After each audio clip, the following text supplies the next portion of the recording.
Sa video po ito ay makikita po ninyo kung paano gawin ang long and short stitch, honeycomb filling stitch, at ang seeds stitch.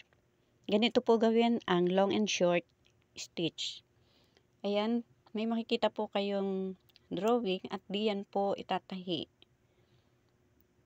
Ayan, pag itinusok po ang karayom, yan po ay pinaghalong long stitch at saka short stitch. Pag sinabi po natin short stitch, maaari po ito maging seeds stitch. Ayan po yung pinaghalo na long and short stitch. Ganyan po ang paggawa.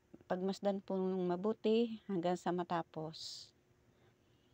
Ang tawag po dyan ay long and short stitch.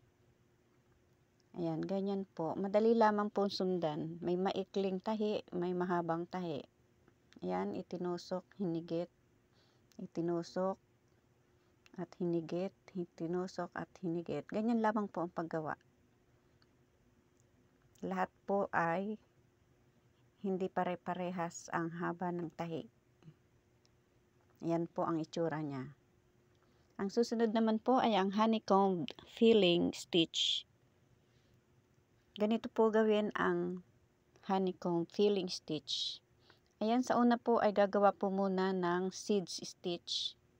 Ganyan po ang paggawa ng seeds stitch. Maliliit lamang po na parang buto lang siya ng gulay. At ang susunod naman po diyan ay ipapasok lamang po ang karayom sa bawat maliliit na tahing iyan. Ayan, ganyan po. Itatahi sa bandang ibaba, pataas, at ipapasok doon sa seed stitch. Ayan, ganyan po ang paggawa.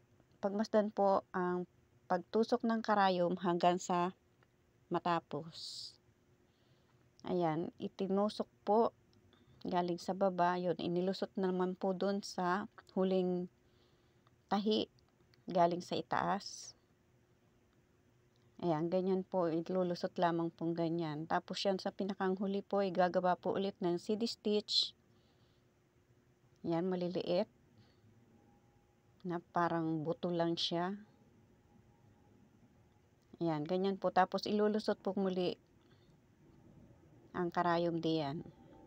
Ayan, ganyan lamang po ang paggawa ng honeycomb filling stitch.